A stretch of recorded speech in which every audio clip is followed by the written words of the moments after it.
नमस्कार, good news today में स्वागत है आप सभी का और मैं हूं आपके साथ शगुफ्ता।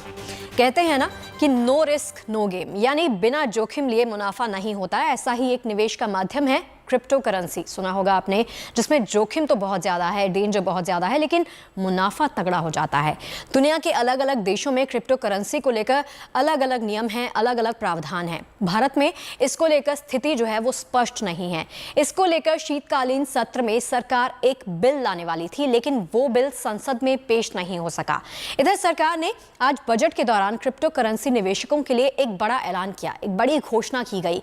ऐसे में आज के हमारे 7 सवाल इसी मुद्दे के इर्द गिर्द घूमेंगे और आज का इसी से जुड़ा हुआ हमारा पहला सवाल आपके सामने, क्रिप्टो निवेशकों को बजट से आखिरकार क्या मिला है, इस रिपोर्ट के जरिए जानते हैं।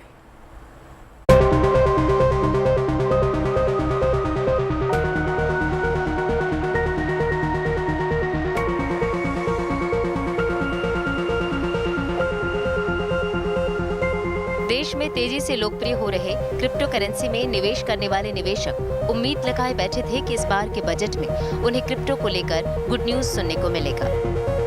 लेकिन जब आज वित्त मंत्री ने आम बजट पेश किया तो उन निवेशकों को सरकार के कदम से जोरदार झटका लगा।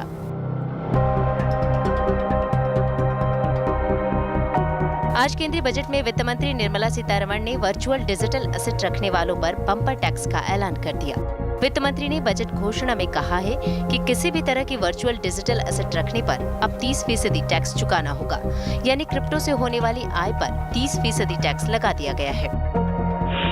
Accordingly, for the taxation of virtual digital assets, I propose to provide that any income from transfer of any virtual digital asset shall be taxed at the rate of 30%.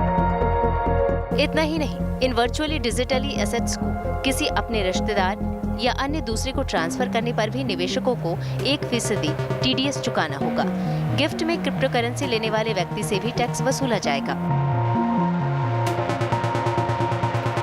हालांकि डिजिटल एसेट को लेकर सरकार की तरफ से कोई स्पष्टीकरण नहीं दिया गया है। वो जीरो ड्राफ्ट जो है, जिसके ऊपर स्टेक होल्डर्स कंसल्टेशन चल रही है, आप भी उसमें शामिल हो जाइए। नहीं मैम, मैं ये जानना चाहता हूँ कि डिजिटल एसेट क्या है बेसिकली। ठीक है, वही है वो प्रश्न, और डिजिटल एसेट्स का डिस्क्रिप्शन, ये सब उस स्टेक होल्डर कंसल्टेशन के बाद। विपक्षी दलों का भी कहना है कि सरकार ने भले ही डिजिटल एसेट पर 30% टैक्स की घोषणा कर दी हो, लेकिन इस मामले में अभी सरकार को पूरी तरह से चीजें स्पष्ट करनी पड़ेंगी। क्रिप्टो को लेकर मैं एक चीज कहूंगी, और मैं बार बार कह रही थी कि एक तो रेगुलेटरी फ्रेमवर्क नहीं है, कोई क्लैरिटी नहीं है जो लोग इन्वेस्ट कर रहे हैं उसमें, और कोई टैक्सेशन स्ट्रक्चर नहीं है। उसको अभी आपने थ्रू 30% टैक्स आपने क्लैरिटी लाए हैं कि इसको आप एसेट क्लास ट्रीट करेंगे। दूसरा, आप अपनी खुद का डिजिटल रुपी लाएंगे ब्लॉकचेन टेक्नोलॉजी के आधार पे, तो क्या आपका कनेक्शन रहेगा, वो भी क्लैरिटी नहीं है। देश में क्रिप्टो निवेशकों की संख्या अच्छी खासी है और एक अनुमान के मुताबिक देश में करीब 10 करोड़ लोगों ने क्रिप्टो करेंसी में निवेश किया हुआ है और ये निवेश 10,000 करोड़ रुपए से ज्यादा का है। क्रिप्टो में जबरदस्त रिटर्न की वजह से युवाओं का इसमें काफी रुझान है, लेकिन भारत में अभी इसके कारोबार को लेकर कानूनी स्थिति स्पष्ट नहीं है। एंड आई बिलीव जो क्रिप्टो में 30% टैक्स किया गया है, एटलीस्ट उसको बैन नहीं किया, so it's a welcoming step. But मेरे को लगता है 30% बहुत ही ज़्यादा टैक्स इम्पोज किया गया है क्रिप्टो। इस कारोबार से जुड़े लोगों का भी कहना है कि सरकार को इस मामले में और स्पष्टीकरण देना चाहिए, जिससे कि आम लोगों को ये बात आसानी से समझ में आ सके। कई मुद्दों पे स्पष्टीकरण की जरूरत है बिफोर, इसके पहले कि वो फैसला ले सके या कोई कानून बना सके।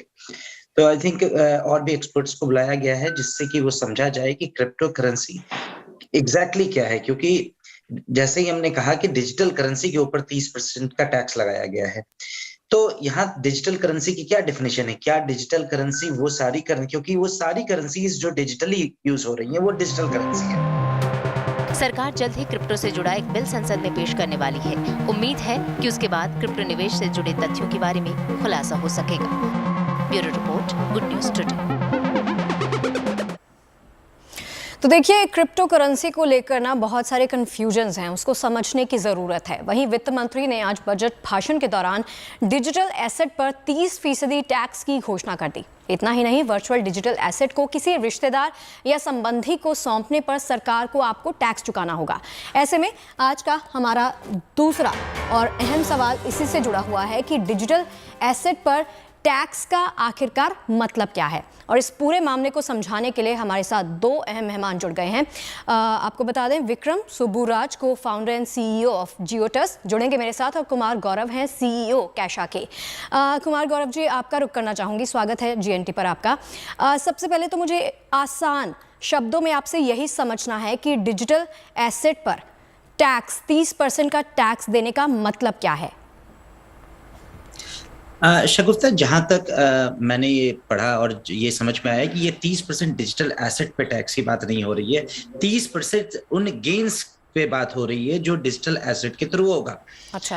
अगर इसको आप आसान भाषा में समझाएं तो अगर आपने कोई एसेट 100 रुपए का खरीदा है और जब आप उसको वापस मार्केट में बेचने जा रहे हैं और उसकी कीमत ऑलरेडी 200 रुपए हो गई है, तो जो कैपिटल गेन आपके पास 100 रुपए का हुआ है, उस 100 रुपए के ऊपर आपको 30% का टैक्स देना है। सिर्फ इसके अंदर जो कड़ा रवैया ये रखा गया है कि नॉर्मली किसी भी इन्वेस्टमेंट में कई लेवल्स होते हैं, डिफरेंट लेवल्स, और कितना बड़ा आपका इन्वेस्टमेंट है, क्या ड्यूरेशन होता है, उसके अकॉर्डिंग ये परसेंटेज तय किया जाता है। बट क्रिप्टो के अंदर इसको स्ट्रेट फॉरवर्ड जो सबसे बड़ा इनकम गेन ब्रैकेट 30% का भारत में है, उसके अंदर रखा गया है। ठीक है, मतलब सीधा सीधा जो मैं समझ पा रही हूँ कि मैंने अगर निवेश किया है क्रिप्टो करेंसी में, तो उस पर 30% का प्रॉफिट जो है वो सरकार को चला जाएगा। तो देखिए, सरकार के वर्चुअल डिजिटल एसेट रखने पर टैक्स लगाने का ऐलान तो कर दिया गया है, लेकिन क्रिप्टो को मान्यता मिली है या फिर नहीं, इसको लेकर चुप्पी साध रखी है।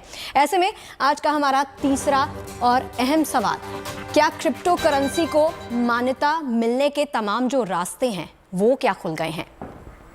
तो कुमार जी, आपके पास आना चाहूँगी। मुझे ये बताइए, इससे जुड़ी हुई तमाम जो बातें हम कर रहे हैं, क्रिप्टो करेंसी को मान्यता मिलेगी या फिर नहीं, हालांकि इसको लीगल कर दिया गया है इंडिया में, तो तमाम जो रास्ते हैं वो खुल गए, ये मान लिया जाए। अब देखिए, अगर सरकार किसी एसेट क्लास के इस्तेमाल से टैक्स ले रही है जी, तो बहुत हद तक ये मानना गलत नहीं होगा कि लीगली इसको एक हद तक एक्सेप्टेंस मिल गया है, क्योंकि मैंने कभी नहीं सुना कि किसी भी रिपब्लिक या सोवरेन में कोई चीज जो इलीगल हो उससे सरकार टैक्स लेती है। उससे सरकार टैक्स नहीं लेती है, वो गतिविधियां या वो हरकतें करने पे सरकार फाइन लेती है जी। तो बहुत ही दो अलग टर्म्स हैं, एक जुर्माना और एक इनकम टैक्स। यहाँ ये बात हो रही है कि क्रिप्टो से जो फायदे होंगे उससे आपको इनकम टैक्स देना होगा, वो आपको अपनी बुक्स में डिक्लेयर करना होगा। तो ये कहना गलत नहीं होगा कि बहुत हद तक सरकार की जो सोच है वो इस पे ज्यादा आधारित है कि क्रिप्टो एक ऑलरेडी एक progressive asset class, digitally asset class बन चुका है दुनिया का, और कैसे हम उसके इस्तेमाल से या जो उसकी ग्रोथ है उसका फायदा भारत की ग्रोथ में भी हम करें। और आई थिंक टैक्स एक बहुत महत्वपूर्ण आय का जरिया होता है किसी भी सरकार के लिए, और आई थिंक भारत सरकार का 30% का जो टैक्स लगाना बहुत हद तक मैं कहूंगा कि एक सही डिसीजन है। और बहुत समय से जो लीगल इलीगल की जो बातें चल रही थी उस पे अब कुछ हद तक आम लोगों को क्लैरिटी मिल जाएगी। ठीक है, विक्रम सुब्बुराज भी हमारे साथ जुड़ गए हैं। विक्रम जी, आपसे मेरा सवाल, इंडिया में हालांकि भारत में ये लीगलाइज हो गई है क्रिप्टो करेंसी, लेकिन अभी भी कंफ्यूजन्स जो है ना, जिन्होंने इन्वेस्ट किया हुआ है, जो निवेशक है, उनके मन में बहुत ज़्यादा है। तो क्या आप भी ये मानते हैं कि क्रिप्टो करेंसी को मान्यता मिलने के तमाम जो रास्ते हैं वो खुल गए हैं। पहली चीज है, ये गवर्नमेंट का डिसीजन है, उसका रास्ता सही डायरेक्शन पे है जी, राइट। सो वो एक पॉजिटिव न्यूज़ है। वो गवर्नमेंट किसी डायरेक्शन पे जा रहे हैं, वो कंज्यूमर्स के लिए, इन्वेस्टर्स के लिए अच्छी चीज है। बट ये 30% का टैक्स का इम्प्लीकेशन वो कैसे होगा, और ये टैक्स भी कैसे इम्प्लाई कर सकते हो। गवर्नमेंट ये भी बोल रहे हैं दैट लॉसेस कैरी फॉरवर्ड भी कर नहीं सकते, राइट। सो इसका इम्प्लीकेशंस कैसे होगा, ये ट्रेड करने के लिए लोग के लिए आसान होगा, नहीं तो उसका प्रॉफिट्स में और भी हिट होगा, ये सब चीज देखना पड़ेगा। और इसमें बहुत सारी चीज भी है, अभी माइनर्स है, उसका कैसा टैक्सिंग होगा, राइट। उसको माइनिंग के द्वारा मिल रहे उसका क्रिप्टो करेंसीज, उसके लिए एक कॉस्ट है, वो वो इलेक्ट्रिसिटी कॉस्ट है, सेटअप कॉस्ट है, वो कॉस्ट इसमें माइनस कर सकते हैं, नहीं कर सकते, उसको सोचना पड़ेगा उसमें। सो इसमें बहुत सारी चर्चा और भी होने का है और गवर्नमेंट से और भी क्लैरिटी आने का है। आने के बाद ही हमको पता चलेगा इसमें पॉजिटिव कैसे रहेगा और इसका फ्यूचर कैसे होगा, और भी क्लैरिटी आने के बाद ही हमको पता चलेगा। एग्जैक्टली, बिल्कुल सही कहा आपने कि अभी थोड़ी क्लैरिटी की जरूरत है सरकार की तरफ से। तो देखिए, आप दोनों बने रहिए। वित्त मंत्री निर्मला सीतारमण 2022-23 का बजट रखते हुए देश को डिजिटल करेंसी की सौगात का उन्होंने ऐलान भी कर दिया। इसे अप्रैल के बाद आरबीआई जारी भी कर देगा। और इसी से जुड़ा हुआ आज का हमारा चौथा और अहम सवाल है कि आरबीआई की डिजिटल करेंसी आखिरकार कैसी होगी। कुमार गौरव के पास जाना चाहूंगी। तो इसको लेकर आपको रिपोर्ट दिखाते हैं, फिर वापस चलेंगे।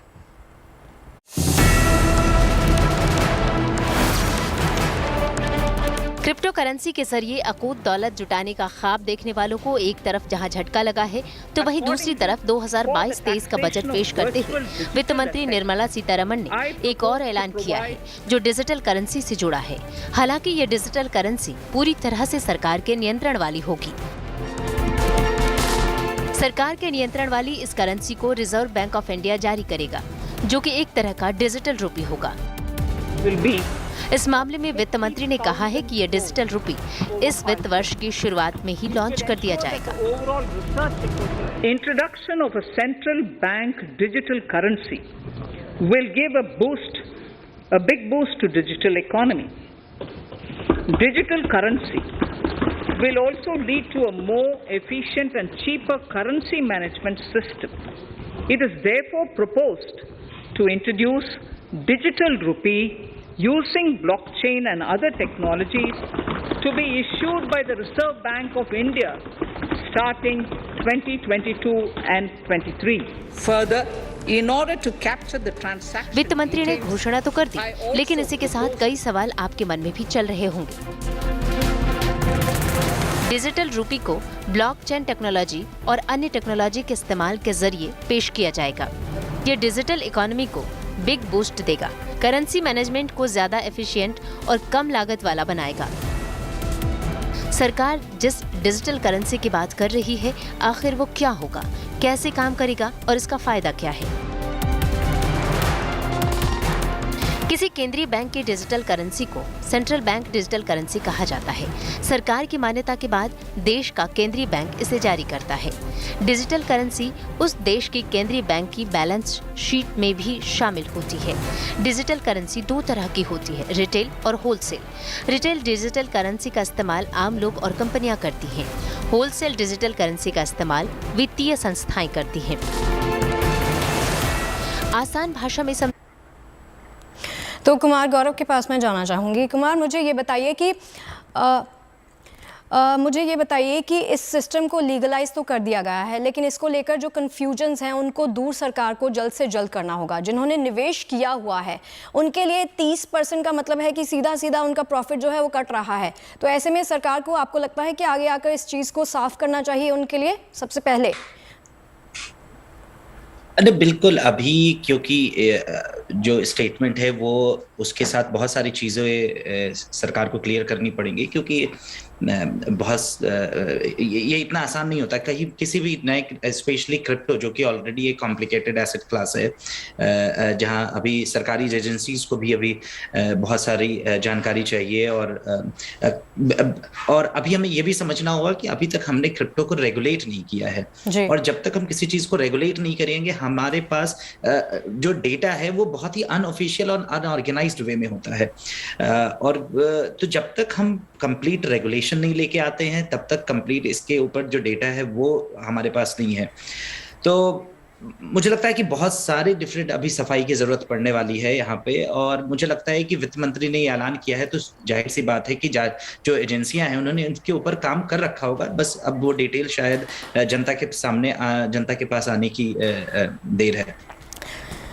जी चलिए, डिजिटल करेंसी से सरकार जो है वो इकोनॉमी को मजबूत करना चाहती है। वो ये चाहती है कि इससे डिजिटल इकोनॉमी को बूस्ट आसानी से मिल जाए। ऐसे में आज का हमारा पांचवां सवाल मैं आपके सामने रखती हूं। तो पांचवां सवाल आज का हमारा इसी मुद्दे से जुड़ा हुआ कि डिजिटल करेंसी से डिजिटल इकोनॉमी को रफ्तार कैसे मिलेगी, स्पीड कैसे मिलेगी। विक्रम जी, आपका रुख करना चाहूंगी, तो मुझे ये समझाइए कि डिजिटल करेंसी से डिजिटल इकोनॉमी को ग्रोथ कैसे मिलेगी या स्पीड ऑफ कैसे होगा ये? सो आप पहले digital central bank digital currency पहले अच्छी चीज है।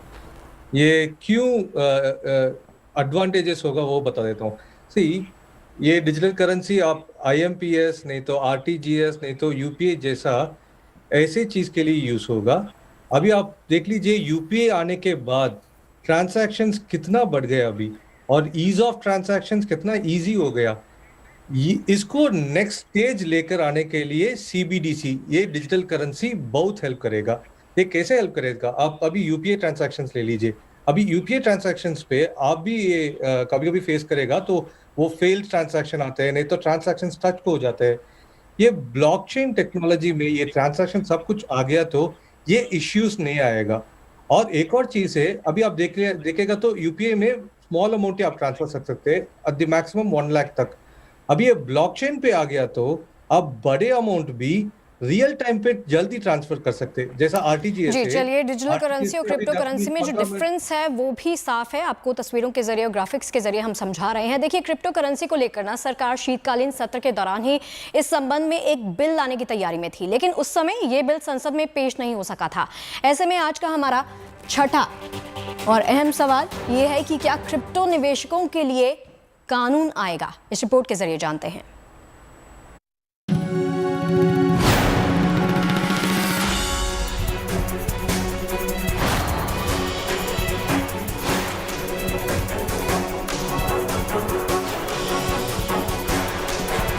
क्रिप्टो करेंसी एक ऐसा आर्थिक औजार जो एक ओर अर्थव्यवस्था को मजबूती देता है तो वहीं दूसरी ओर कई तरह के खतरों को भी निमंत्रण देता है।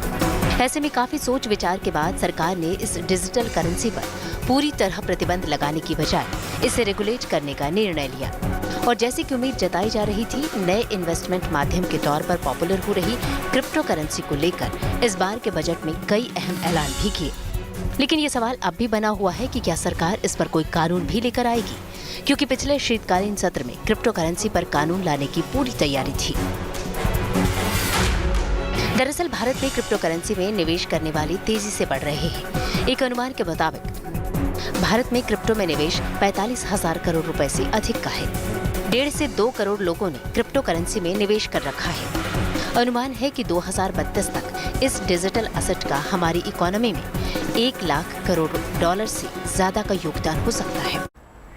तो देखिए, इस बार के बजट में ना सरकार ने वर्चुअल डिजिटल करेंसी पर टैक्स का ऐलान तो कर दिया है, लेकिन इसके मायने क्या हैं? हमारा आज का 7वां और आखिरी सवाल इसी के इर्द गिर्द घूम रहा है कि आम क्रिप्टो निवेशकों के लिए बजट से क्या संकेत मिले हैं। कुमार गौरव, आपका रुख करना चाहूंगी, संक्षेप में आपसे जवाब चाहूंगी कि आम क्रिप्टो निवेशक जिन्होंने निवेश कर रखा है उनके लिए इसके संकेत क्या है, मायने क्या हैं? जहाँ अगर एक आम निवेशक की बात करें या किसी के लिए भी बात करें तो इंडिया के अंदर जो बहुत लंबे समय से ये बहस चल रही थी कि क्रिप्टो लीगल या इलीगल है, उसका कुछ हद तक जवाब मिल जाने से जो निवेशक हैं उनमें कुछ हद तक राहत होनी चाहिए कि इसको सरकार अब बैन करने के बारे में तो नहीं सोच रही जी। तो अब जो फ्लक्चुएशंस होते हैं या कभी कभी जो अफवाहें उड़ती हैं जिसकी वजह से छोटे निवेशकों का, मोस्टली छोटे निवेशकों का जो नुकसान होता है, आई थिंक अब वो कई हद तक नहीं होगा, क्योंकि अब हमारे पास एक क्लियर जवाब है जो अब तक नहीं था जी। विक्रम, आप पर भी इसी मुद्दे पर छोटा सा रिएक्शन जानना चाहूंगी। जी वही, सो गवर्नमेंट का डायरेक्शन सही है, बट इम्प्लीमेंटेशन में और थोड़ा सोचना पड़ेगा इसमें ये एक कैसे इम्प्लीमेंट होगा। और ये 30% टैक्स हायर साइड पे है, बहुत हायर साइड पे है। इसमें शॉर्ट टर्म टैक्स गेन्स ऐसा कुछ भी नहीं है इसमें, और लॉसेस कैरी फॉरवर्ड भी नहीं होगा, वो भी एक बहुत टफ स्टैंड है। जी, चलिए, शुक्रिया आप दोनों का इस पूरे मुद्दे पर जानकारी देने के लिए, संक्षेप में समझाने के लिए कि ये मुद्दा असल में है क्या और आम निवेशकों के लिए इसका मतलब क्या है। फिलहाल रुकेंगे छोटे से ब्रेक के लिए, कहीं मत जाइएगा, देखते रहिए गुड न्यूज़ टुडे।